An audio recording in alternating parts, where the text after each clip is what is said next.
कक्षा 6 व 7 आकलन 11। नीचे लिखे गद्यांश को पढ़कर निम्नलिखित प्रश्नों के उत्तर लिखिए। पुराने समय की बात है, एक बार एक थका हारा यात्री रात के समय एक धर्मशाला के सामने पहुंचा। उन दिनों धर्मशालाओं में यात्रियों के ठहरने की मुफ्त व्यवस्था होती थी। यात्री ने देखा कि धर्मशाला का दरवाज़ा बंद है तो उसने दरवाज़ा खटखटाया। अंदर से चौकीदार की आवाज़ आई। दरवाजे का ताला केवल चांदी की चाबी से खुलता है। यात्री चौकीदार की बात समझ गया। उसने दरवाजे के नीचे से 1 रुपया खिसका दिया। चौकीदार ने दरवाज़ा खोल दिया। यात्री भी कुछ कम न था। उसने बहाने से चौकीदार को बाहर कुछ लेने भेजा और दरवाज़ा बंद कर दिया। चौकीदार ने वापस आकर दरवाज़ा खटखटाया। अंदर से यात्री ने चौकीदार वाली बात को दोहरा दी। मतलब बोला कि ये तो चांदी की चाबी से खुलता है, वही बात उसने कह दी। चौकीदार ने वही रुपया दरवाजे के नीचे से अंदर खिसका दिया। अपना रुपया वापस पाकर यात्री ने दरवाज़ा खोल दिया। अब चौकीदार को भी गलती का एहसास हो गया। कहानी समझ में आ गई क्या? हाँ, समझा करो बात को, पढ़ा करो रात को। अब देखो पहला प्रश्न, थका हारा यात्री रात गुजारने के लिए कहाँ गया था? अभी धर्मशाला में। यात्री ने दरवाज़ा खटखटाया। अंदर से बंद था तभी तो खटखटाएगा। चौकीदार के अनुसार ताला खुलता है चांदी की चाबी से। चौकीदार के बाहर जाने पर यात्री ने किया ये चांदी की चाबी से। तो चांदी शब्द से एक और कहावत बनी हुई है, चांदी का जूता मारना होता है रिश्वत देना। क्या? रिश्वत देना। हाँ, चांदी का जूता मारना, रिश्वत देना। विलोम शब्द लिखिए, ये है मुफ्त। मुफ्त का लिख दो कीमती। कीमती। और इंतजाम का उल्टा करो अव्यवस्था। अब आगे आओ, कार्य पत्रक 66। नीचे लिखी कविता को पढ़िए और प्रश्नों के उत्तर दीजिए। कविता है क्या ये? कविता तो नहीं लग रही। ये देखो, कविता को भी इसने और नाटक की शैली में, संवाद की शैली में लिख दिया। देखो, हाथी कहो शेर सिंह कहाँ चले तुम ढीले ढीले, रूप उड़ गया लग रहे पीले पीले। फिर शेर कह रहे तुमने भी गजराज कहाँ वह रूप गंवाया, सिकुड़ गई है खाल और चिपकी है काया। हाथी कह रहे सुनो शेर सिंह जी, तुमको मैं क्या बतलाऊं, जंगल सब कट गए कहाँ से भोजन पाऊं। शेर कह रहे जंगल सब कट गए मित्र सब ताकत खोई, भूखा मैं मर रहा मित्र सब ताकत खोई। हाथी कह रहे जंगल सब कट गए किस तरह पानी बरसे, पानी भर भर सूंड नहाने को मन तरसे। ये कविता की तरह और 2 चीज़ साथ में कर दी इन्होंने। एक तो संवाद बोलते हैं जो नाटकों में होता है, कथनोपकथन, उस अंदाज में कविता है ये। तो कह रहे दी गई कविता को कहानी के रूप में लिखो। कहानी के रूप में लिख दोगे क्या? लिखो, एक जंगल में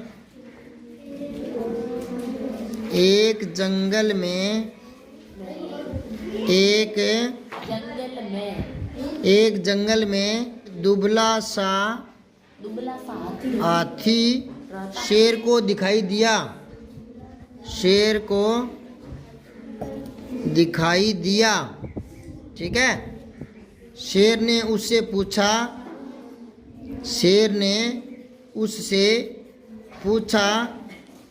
कि तुम दुबले पतले कैसे हो। तब हाथी ने कहा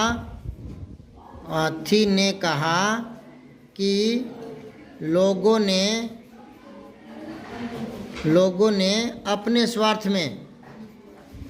स्वार्थ में जंगलों को काट दिया है। जंगलों को काट दिया है। अब न ही भोजन है और न ही वर्षा होती है। वर्षा होती है। वन काटने के बाद दिक्कत आती है, वर्षा भी कम होती है, ठीक है ना।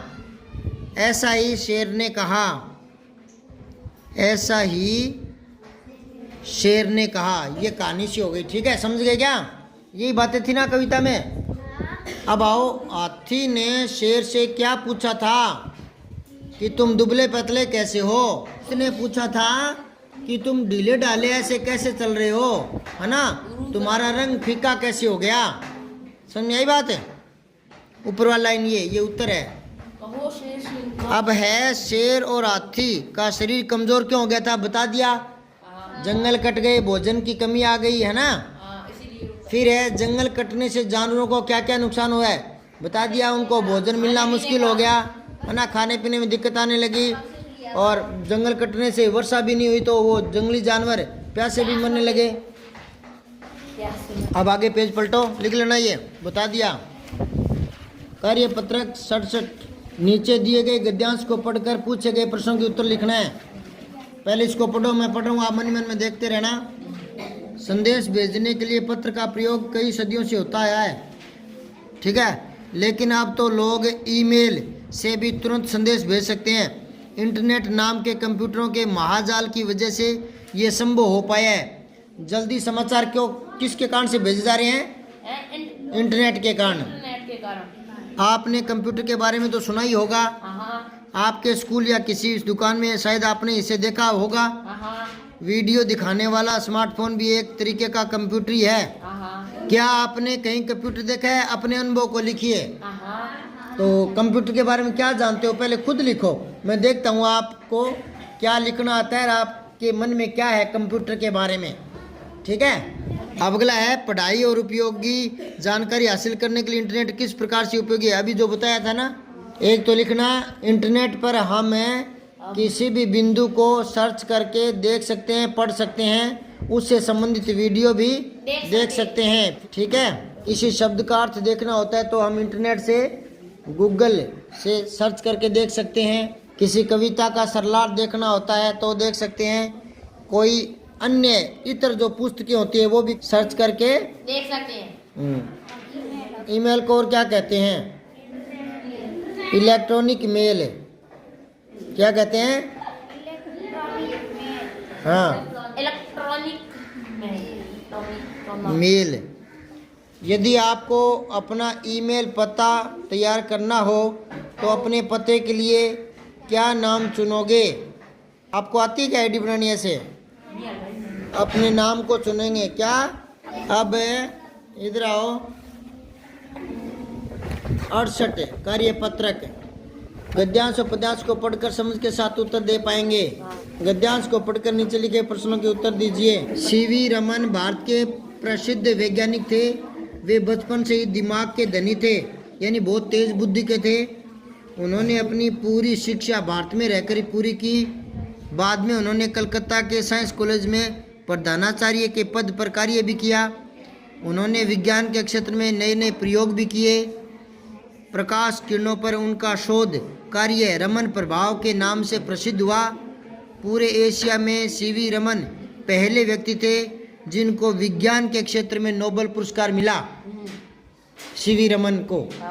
नीचे दी गई जानकारी में से सही जानकारी चुनो। सीवी रमन कौन थे? वैज्ञानिक। प्रधानाचार्य के रूप में किस कॉलेज में कार्यरत हुए थे? साइंस कॉलेज कलकत्ता से। उन्होंने विज्ञान के क्षेत्र में कौन सा पुरस्कार मिला था उन्हें? नोबेल पुरस्कार। नोबेल, ये नोबेल है ना, ये तो दुनिया का सबसे बड़ा पुरस्कार है। और भारत का सबसे बड़ा पुरस्कार कौन सा है? भारत रत्न। और ये पद्म श्री, पद्म भूषण, ये भारत रत्न से छोटे पुरस्कार है। अब है दूसरा प्रश्न। कहानी के आधार पर नीचे दिए गए वाक्यों को सही क्रम में व्यवस्थित करके लिखना है। शुरू से अंत तक की घटना को 1 से 5 क्रम में लगाना है। ये 5 वाक्य हैं, आपको इन्हें सही क्रम से लगाना है। पहले एक बार पढ़ लीजिए, फिर पता लग जाएगा। प्रकाश किरणों पर उनका शोध कार्य रमन प्रभाव के नाम से प्रसिद्ध हुआ। बाद में उन्होंने कलकत्ता के साइंस कॉलेज में प्रधानाचार्य के पद पर कार्य किया। उन्होंने विज्ञान के क्षेत्र में नए नए प्रयोग किए। उन्होंने भारत में रहकर अपनी शिक्षा ग्रहण की। सीवी रमन भारत के प्रसिद्ध वैज्ञानिक थे। तो ये लास्ट ना अंग है, ये 1 नंबर पर आएगा। यहाँ इसके आगे 1 लगा दो, इसके खाने में 1 लगा दो। सबसे पहले ये लाइन आएगी, सीवी रमन भारत के प्रसिद्ध वैज्ञानिक थे। ऊपर वाला 2 नंबर लगा दो, फिर तीसरा लगा दो। ये जो ख है ना, वो लिखो तीसरे नंबर पर।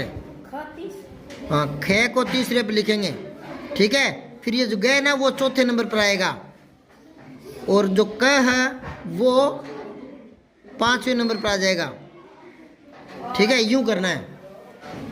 शब्दों को सही क्रम में लगाकर वाक्य पुनः लिखो। अब ये देखो, रस हिंदी खान की है। हाँ, हिंदी रस की खान है। हिंदी रस की खान है। रस की खान है। दूसरा है, एकता ही हिंदी की कुंजी राष्ट्र है। अजीब से है ना, एकता ही हिंदी की कुंजी राष्ट्र है। इसको यूं लिखो, हिंदी राष्ट्र एकता की कुंजी है। हिंदी राष्ट्र एकता की कुंजी है। फिर है, हिंदी है रानी की भाषाओं। हिंदी भाषाओं की रानी है। क्या लिखोगे? भाषाओं की रानी है। हिंदी भाषाओं की रानी है। हिंदी भाषाओं की रानी है। फिर है, सीवी रमन को क्षेत्र में विज्ञान के पुरस्कार नोबेल मिला। उल्ट पुल्ट कर दिया सारा ही। सही करो। सीवी रमन को विज्ञान के क्षेत्र में नोबेल पुरस्कार मिला। क्या लिखोगे? सीवी रमन को विज्ञान के क्षेत्र में नोबेल पुरस्कार मिला।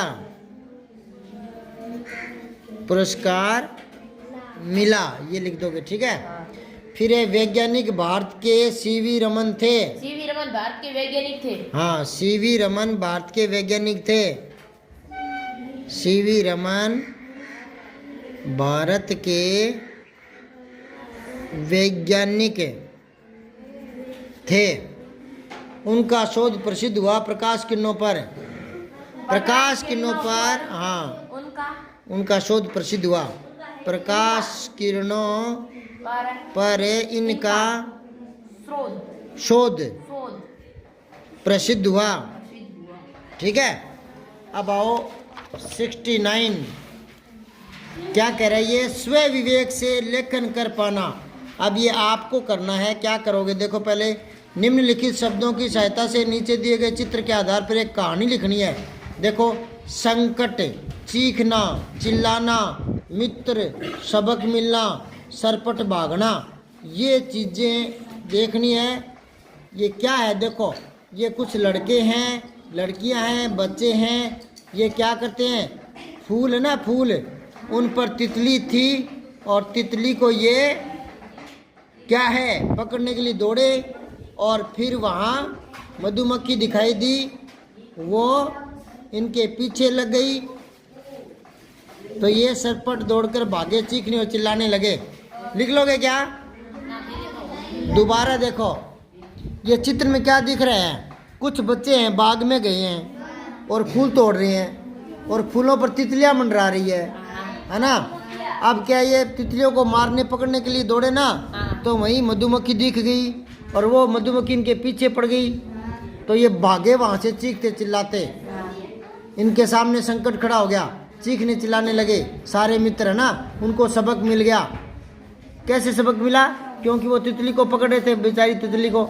किसी को बंधक बनाना चाहिए क्या? नहीं। गुलाम बनाना चाहिए क्या? नहीं। तो ये तितली को पकड़ रहे थे, तो मधुमक्खियाँ पीछे पड़ गई, तो इनको सबक मिल गया। क्या मिल गया? सबक। और ये सरपट भागने लगे। तो सारे शब्द आ गए ना। ये लिखना है यहाँ, लिख दे।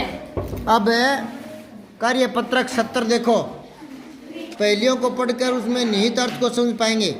देखो इधर, एक जानवर ऐसा जिसकी दुम पर पैसा, सिर पर है ताज भी बादशाह जैसा। बताओ क्या होगा? मोर। मोर। मोर। समझ गए? मोर हो जाएगा ना। आगे देखो, पक्षी एक देखा अलबेला, पंख बिना उड़ रहा अकेला, बांध गले में लंबी डोर, आसमान की नापे छोर। पतंग। हाँ वह पता है आपको उधर ये पतंग। उसके बाद में देखो, बात पूरी करनी है। हाँ। अंडे से एक चूजा निकला। चूजा। हाँ चूजा बोलते हैं मुर्गी के बच्चे को, ठीक है। हाँ। अंडे से एक चूजा निकला, उसने कुतिया से पूछा, क्योंकि वो तो अंडे के अंदर था, बाहर निकला तो उसे क्या पता तेरी मम्मी कौन है। तो कुतिया दिखी सामने, उसे पूछ लिया कि क्या तुम मेरी माँ हो? कुतिया बोली नहीं, मेरे तो 4 पैर हैं। 4 पैर हैं, तेरे 2 ही है, मैं तेरी माँ कैसे हो सकती हूँ? है ना। तुम्हारी माँ के तो 2 पैर हैं, ठीक है। फिर चूजा गया लड़की के पास, बोला क्या तुम मेरी माँ हो? क्या तुम मेरी माँ हो? तो लड़की बोली नहीं, मेरे तो 2 हाथ हैं और तुम्हारी माँ के तो 2 पर हैं, पंख। पंख है, मैं तेरी माँ कैसे हो दूँ? मैं मेरे कोई पंख थोड़ी है। फिर वो चूजा कबूतर के पास गया, बोला क्या तुम मेरी माँ हो? कबूतर बोला नहीं, मेरी आवाज़ तो तुम्हारी आवाज़ से अलग है, मेरी आवाज़ तो गुटरगू है, गुटरगू, गुटरगू है, और तुम्हारी माँ तो बांग मारती है, मुर्गा बांग देता है ना, बांग करती है। फिर चूजा गया इस अपनी माँ के पास ही, मुर्गी के पास। चूजा बोला तुम कुक कुक करती हो। ये ऊपर है ना, बांग की जगह कुक कुक भी लिख सकती हो, कुक कुक, है ना, ये भी कर सकते हो, ठीक है। तो तुम कुक कुक करती हो, तुम ही मेरी माँ हो, मेरी माँ हो। मुर्गी बोली हाँ हाँ, मैं तुम्हारी माँ। हाँ मैं तुम्हारी माँ हूँ। Very good. ये करेंगे कल। ये करेंगे कल।